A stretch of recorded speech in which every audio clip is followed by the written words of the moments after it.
Welcome to Ambition to Impact, a climate action podcast powered by Climate Impact Partners.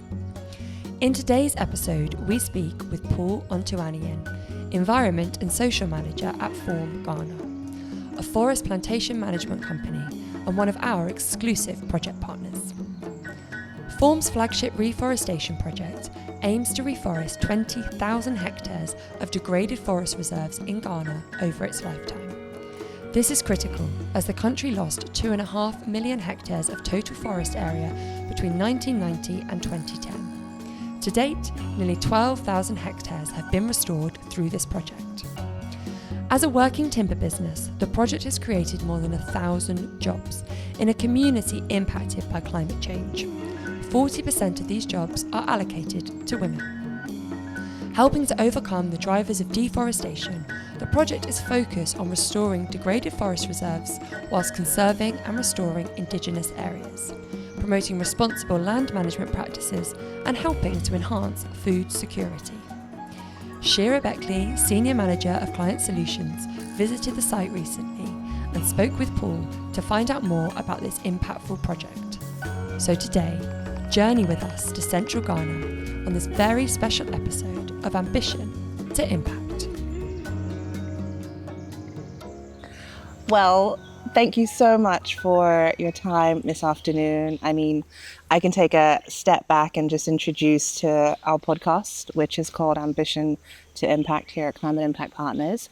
And typically, on a usual podcast recording, we are in four walls of concrete. But today, we are in Form Ghana's office or site in Ghana, which, as you know, is a personal connection here for me being from Ghana.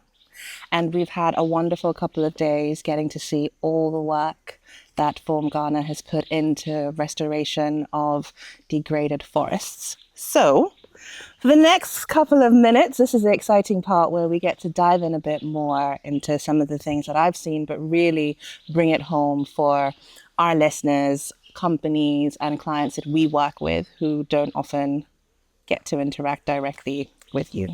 So to kick us off, if we could start off with just sort of an introduction to who you are before we dive into Form Ghana. So Thank you so much, please. And welcome to Form Ghana. My name is Paul Ontoaneyin. I am the ESG Manager, Form Ghana, and I've been with Form Ghana for 5 years now. Wow. It's about the same time I've been at Climate Impact Partners. Thank you, Paul. And for Form Ghana, a little bit more about Form Ghana. If you could start by telling the listeners, what Form Ghana does, when did it start, and how it has grown since inception and what its impacts have been so far. Thank you very much. Form Ghana is an integrated forestry enterprise, or better still, forest management company that is into the reforestation of degraded forest lands in Ghana. It is actually located within the central part of Ghana. And Form Ghana has two sites. We have one in Akumadan, which is located in the Offensive North district of the Ashanti region of Ghana. And we have the second one, which is located in the Brekum municipality, that is in the Bono region of Ghana. Okay. Form Ghana was established in 2007, and Form Ghana is a subsidiary of Sustainable Forestry Investment, BV, in the Netherlands.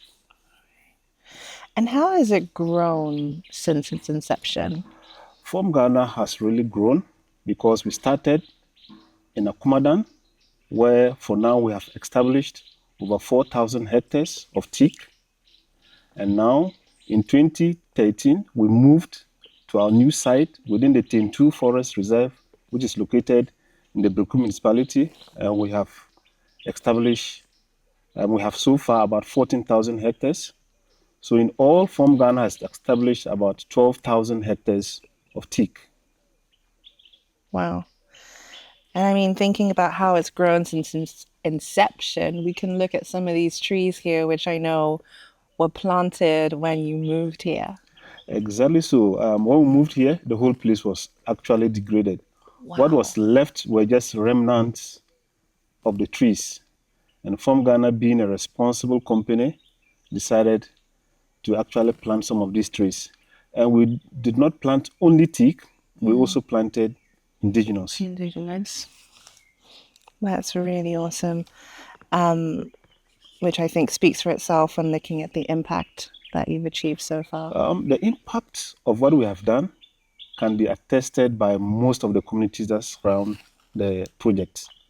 For instance, before Form Ghana came here, wildfires were an annual occurrence. Every year, fires swept through the plantations. So because of that, community members could not really engage in any farming activities. And also, we also had issues of illegal logging as well as poaching. So that all really impacted on the biodiversity of the area. But ever since Form Ghana took over the plantation here, there has been the advancement or enhancement of the biodiversity of the area. And people are now also beginning to see the importance of going into plantations. You have private individuals who have also come to establish plantations around the project area, which is also helping in preserving the biodiversity of the area. Thank you. We'll definitely get into biodiversity a bit more later on. But coming back to sort of setting up a forestry project in central Ghana, what is your role? So you mentioned head of ESG. What is your role in Form Ghana? My role as the ESG Manager has to do with ensuring the implementation of all ESG activities and also liaising with both public and private partners as a company. I'm also responsible for actually developing, implementing, as well as monitoring and evaluating all ESG activities to ensure a sustainable development.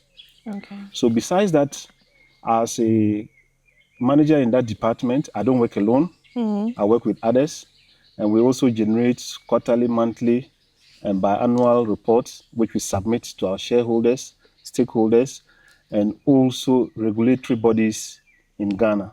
Okay. Thank you. Lastly, I also manage stakeholders, which is quite key for us. You know, when the project was established here, we have various stakeholders. And before you can possibly implement such a project, you need to engage these stakeholders. Yeah. So what we did was to actually identify them, categorize them, know their needs. Then with that, we're able to manage their expectations. And managing the expectations is quite huge. It's not easy. Yeah. But we're doing our bit in managing the expectation of stakeholders. And so thinking about just the purpose, and obviously I know why Ghana because I'm from Ghana, but what is the purpose of this forestry project and why here? Thank you very much. One, the purpose of this project didn't just come in isolation.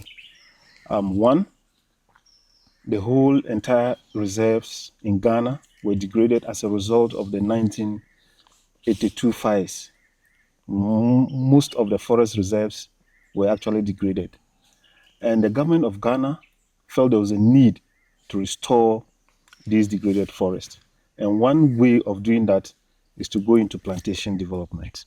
And as a company, when we also got here, we could see remnants of teak and other indigenous species that were still left within the degraded reserve. So we felt there was a need for us to consider that first before we can possibly introduce any other tree species within the reserve.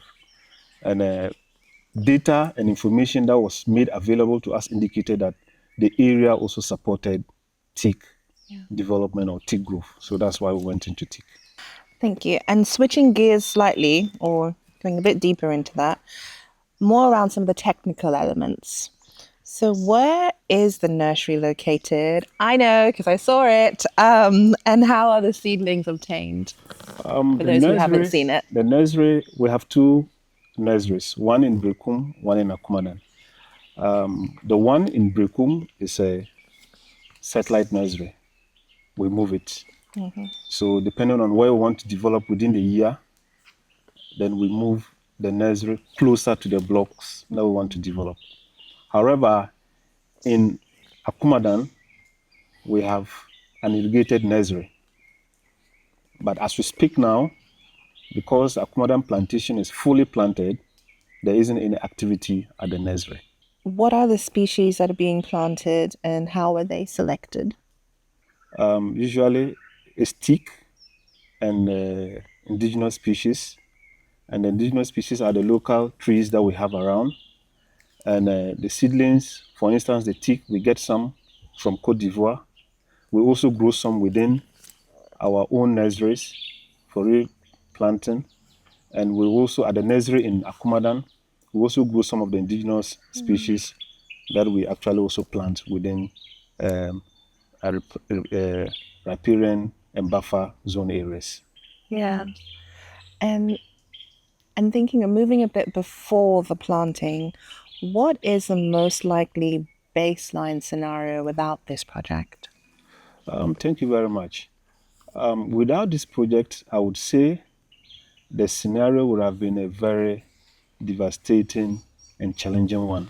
Why do I say so? The biggest risk within here, we have bushfires and a lot of illegal activities taking place. Bushfires in the sense that because of farming practices and other illegal activities, the whole place was actually degraded. But as a result of the project, we are seeing great transformation with respect to biodiversity enhancement and also job creation and also reduction in wildfires, poaching, and hunting. And I must say that has been something that we are doing and doing quite well. I must also commend the government of Ghana through Forestry Commission, Ghana National Fire Service, and also the Ghana Police Service. They have all supported Form Ghana ever since its establishment in Ghana. But thinking now, it's been set up, we've got trees that have grown, nurseries that are being catered to. What are the challenges of or risks do you face when implementing a project like this? When implementing a project like this, the challenges are quite numerous. One has to do with political instability. But in our case, Ghana is a very stable country. We have peace. We have enjoyed peace since 1992. So I must say it's quite stable. So investors are more than willing and ready to invest in Ghana. One other challenge and risk has to do with wildfires. However, from Ghana, because we're able to institute the Integrated Community Fire Management Program, which was a model under the Tintu Landscape Project, we have been able to empower 9 communities, establish 5 volunteer squads in these communities, giving them the right tools to fight or suppress fires from their communities. Our main focus is to ensure that we have more control bands. If I say control bands, that is fires or organized fires that is being controlled under people who are trained to manage it. And we have less of uncontrolled bands. So the more we have controlled bands, it means the less we have uncontrolled bands. So as a company, our desire is to ensure that we expand or extend the fire management program to other communities so that at least we're able to bring the fire incidences to the barest minimum. And teaser alert, because we got to speak to some of the fire chairmen that have been trained by Form Ghana. So our listeners or viewers will be able to see some of that work in action. Thank you for that. So at the beginning, you said one of the success metrics had been the community. So moving to the community benefits, how many jobs is this project opening? In terms of job employment, we have casual and permanent jobs that are created for people from within these different communities. There are instances we can employ as much as 1,000 workers, both casual and permanent. And that is also dependent on the activity we want to undertake. For instance, during land preparation stage, you need more laborers to work in field. During our firefighting season, we need more workers in field. So there are instances we can pick as much as 1,000 workers. That is both casual and permanent. And just for people who aren't familiar with casual is what we would call, I guess, in the UK, like temporary. Yeah, temporary workers. They work for 6 months, then they go and rest. Then when there's another opportunity, they come again. Wow. And what sort of other Community engagement has there been? With respect to community engagements, we have had a number of community engagements, community meetings. We also organize biannual meetings where we invite community members to come and we give them an update of our operations. And we don't only meet community members, we also invite key stakeholders. Notable among them is the Forestry Commission, the Assembly, Municipal or District Assembly, Fire Service, Police Service, stool lands, and also the traditional landowners. So we invite all of them to the stakeholder meeting and we give them an update of our operations. Then we offer them the opportunity to raise concerns if they have any. Then we try to resolve those concerns before they escalate into bigger issues. With all those stakeholders, you can certainly see how Form Ghana is one of the few great removals projects in sub-Saharan Africa, being able to engage so many different key stakeholders. And specifically looking at the farmers, how have local farmers been engaged? For local farmers, we've engaged them in several forms. Besides the community meeting, we also have intercropping meetings. And most of these farmers are really intercroppers. So what we do is that during the intercropping meetings, we engage virtually every intercropper within the community. And the reason why we engage them is that it is very important for us to engage them because they farm within the reserve. And as I said earlier, the kind of project we are running is a PPP, public-private partnership. It is between the government of Ghana, acting through Forestry Commission, Form Ghana, which is the investor, Nananom, that is the traditional landowners, and also fringe communities. So because these community members are engaged with farming activities within the reserve, there is a need for us to engage them. So through the intercropping agreement, we engage them, they come and they register, and they are given plots of land to farm on. One beautiful thing about such project is that it actually reduces the farmer's cost of production. So for instance, availability of land, farmers do not have land. Okay. Then clearing of the land, pegging and lining, that cost is taken off your shoulder. Yeah. The only thing you need to do is to just get your seeds and come and do the planting. And as you weed around your maize, you also take care of the tick that we have planted. So it's a win-win situation for the farmers. And the farmers are not charged anything for the work they do within the plantation. Wow. And I know we spoke to a farmer yesterday who shared from going back to the fire perspective, now they're actually able to yield crops because before they were all just destroyed by the fires. That's very true. When the Tentu Landscape Project, which started in 2018, we also supplied agroforestry and climate smart agriculture and also seedlings to farmers free of charge, where we supplied mango, cashew, citrus, cocoa, and a lot more to farmers free of charge. And that really helped boost the livelihood of these farmers. So for me, I think the project was so impactful, and it actually made farmers realize there's a need for them to also go into their own plantation establishment.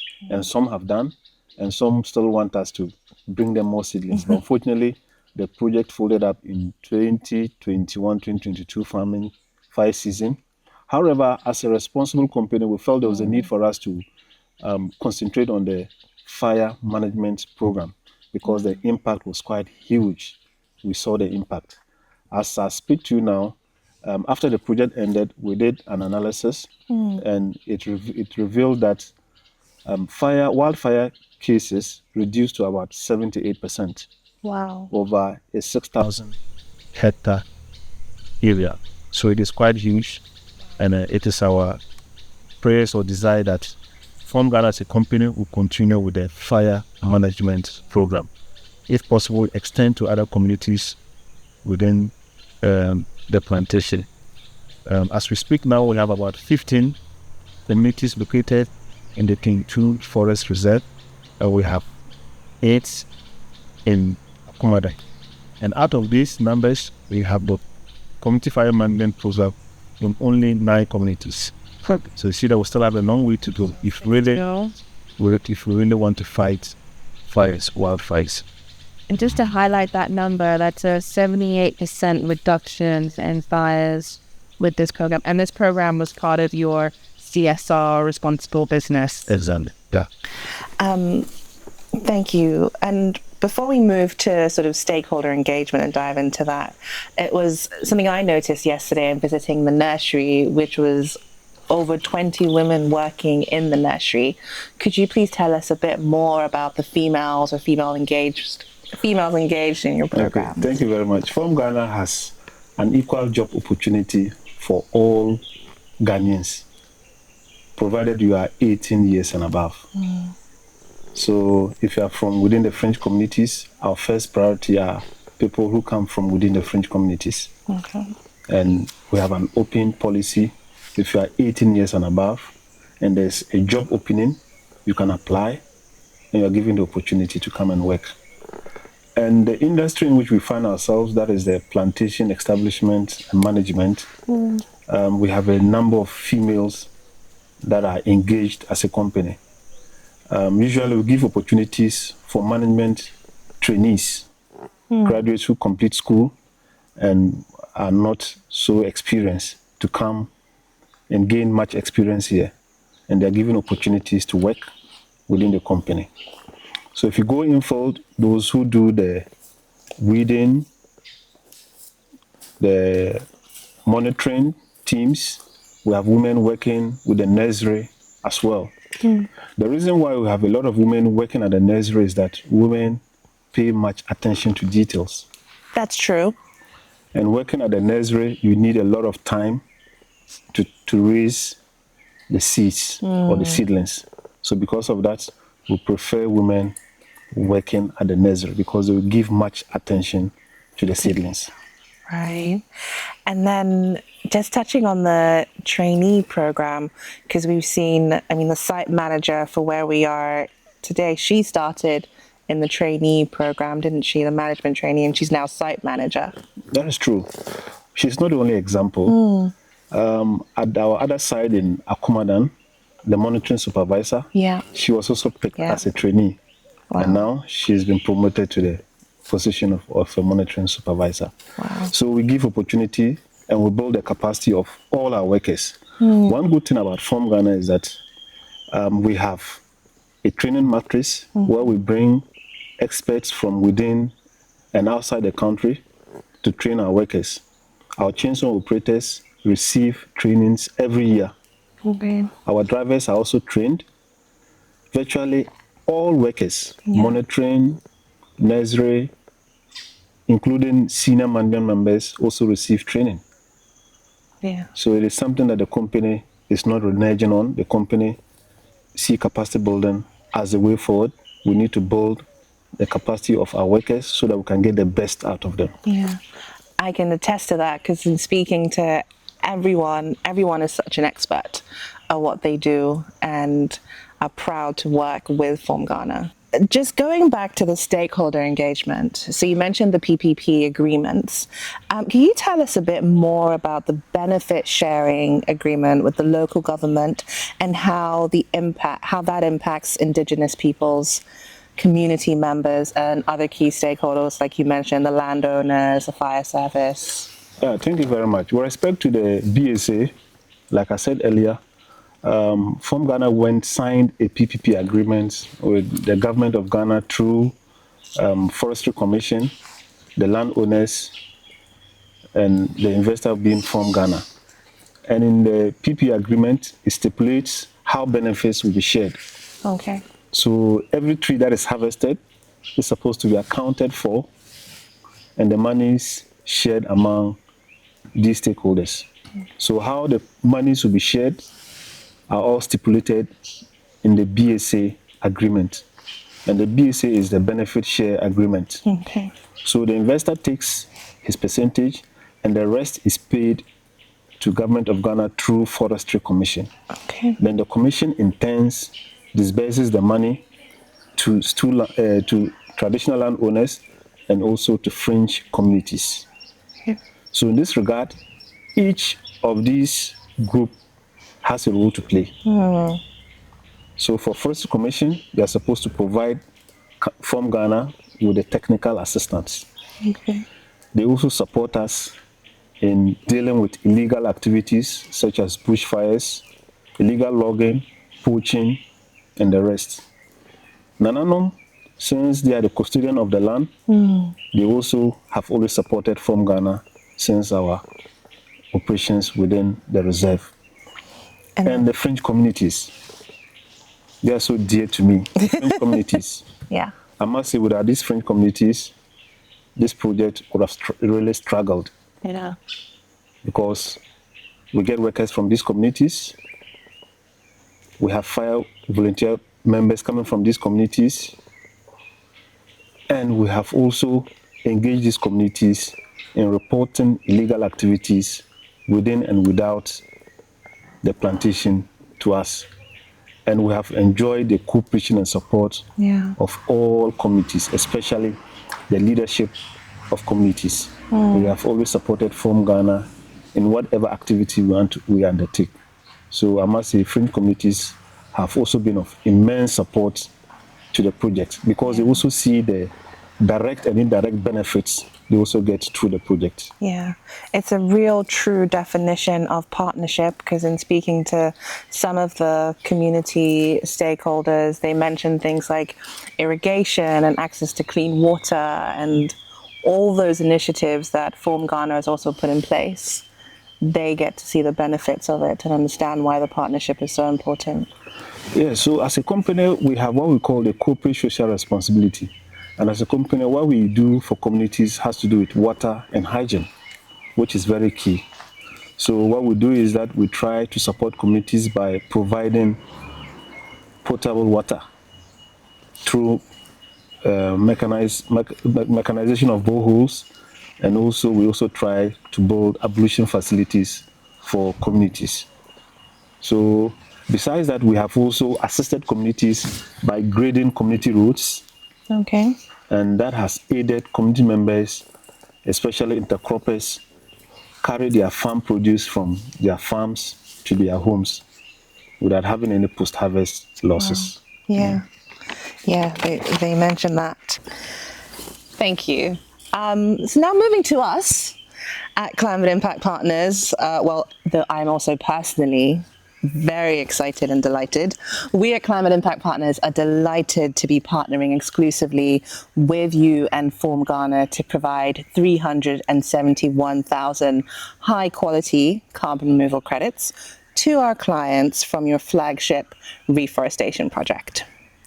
What is so special? I mean, I can probably give 100 reasons, but in your words, what is so special about this project? What is so special about this project is that Form Ghana as a company, we are experts in establishment and management of teak. However, we don't have the expertise in carbon trade and sale. So for me, what is exciting is that we have Climate Impact Partners coming on board. They have a dedicated team who are highly skilled, highly knowledgeable in carbon trade and sale. And I'm happy that they're coming on board to join Form Ghana. Yay. What impact is this project having in the carbon finance? The impact this project will have is to support Form Ghana in terms of cash flow. Secondly, Form Ghana as a company will be able to continue to implement what we're already doing. So for me, the impact is quite huge in that the jobs that we have created for people will continue to be sustainable. Our fire management program will still continue to run. Our fight against fires will continue. Our fight against illegal activities will continue. So the impact of this project is really going to be of immense benefit, not only to Form Ghana, but also to French communities. Thank you.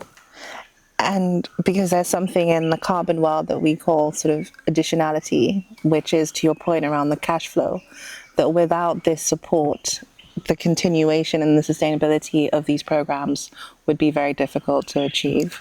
I mean, yesterday and today, actually, I continuously see butterflies I've never seen before. Coming back to the biodiversity you mentioned at the beginning, what is the impact on biodiversity that you've seen here? The impact on a project on biodiversity is quite huge. Like I said, in the past, the place was highly degraded and it didn't support biodiversity. What was left were remnants of the trees and the place was bare. So since the project was established, it has actually enhanced the biodiversity of the area. And initially when we came, committee members couldn't engage in any farming activities. And people were engaged in illegal hunting and poaching. That even worsened the biodiversity of the area. But ever since Form Ghana was established, one, we have brought fires under control. We have also put in place measures to fight illegal activities. And also we have also engaged in enrichment planting, and also some of the endangered and endemic species, we have protected them. So that has all culminated into adding to the biodiversity of the area. Besides that, Form Ghana, as a responsible company, carries out biodiversity study every 5 years. And it will interest you to note that the studies usually compare information or the data every 5 years. And it's revealing to note that there has been great transformation ever since Form Ghana took over the Tintu landscape or the Tintu Forest Reserve. So it is quite clear that our existence is contributing positively to the biodiversity of the area. With respect to climate change, what we are doing is also at least contributing our way in fighting climate change. And committee members will even attest to the fact that before Form Ghana came here, the rainfall pattern wasn't quite good for them. But now there has been a lot of changes in the rainfall and farmers are happy about that and they are engaged in their farming activities without any problem. Wow. And you mentioned enrichment programs. What are some of those enrichment? Do you have an example? The enrichment planting. Planting, yeah. Yes. And also the establishment of the riparian or buffer zones. Okay. So the enrichment planting will move into most of the blocks. Then you see remnants of the indigenous trees. We don't actually develop those places. We go in, do our PSP, then know the kind of indigenous trees that are there. Then we add on to what is already existing. PSP? Permanent sampling plots. Thank you. And so now looking ahead, which is a lot of our favorite questions. The future of our planet truly depends on the restoration of nature and biodiversity. So what is your vision and Form Ghana's vision for the future of forestry management in Ghana? And how can listeners and companies get involved in protecting these vital habitats? Yeah, my vision for the company is to ensure that the project we are actually implementing is sustainable. And the key way of making this project sustainable is through one, getting cash flow, which is very key. And secondly, ensuring that we bring on board communities that surround the plantation. We need to engage with very vital key stakeholders in the project that we are executing. And in addition, there is a need for us to see how we can upscale or expand the project to cover other parts of the country and also other parts of the world, so that people will get to see the good works we are doing. In that way, people will be willing to invest their money into the project. This project is also a project that is also fighting against climate change. So I think we're also contributing our quota in the fight against climate change. Definitely. So who inspires you in the climate impact space? One single person who inspires me in the climate impact space will be my Chief Executive Officer, Mr. William Furi. Ever since I joined the company, he's one person with the right foresight. He's determined, he's focused, and he's been able to bring all of us along. And he's one of a person that I admire so much, and anytime I see him, I get inspired, knowing very well that the work he's doing, we're all doing it together, and he being my leader, I look up to him and I get inspired every day. Thank you very much. Thank you so much. Thank you. Thank you for joining us for today's episode of Ambition to Impact. We hope you enjoyed it as much as we did and are left feeling inspired. Be sure to subscribe to our podcast on your favourite platform so you never miss an episode. And if you found today's conversation valuable, please consider leaving us a review. Your feedback means a lot to us and helps others discover the show. Don't forget to follow us on LinkedIn at Climate Impact Partners, where you'll have access to behind-the-scenes footage, updates, and much more. Stay tuned for upcoming episodes where we'll continue our journey from ambition to impact.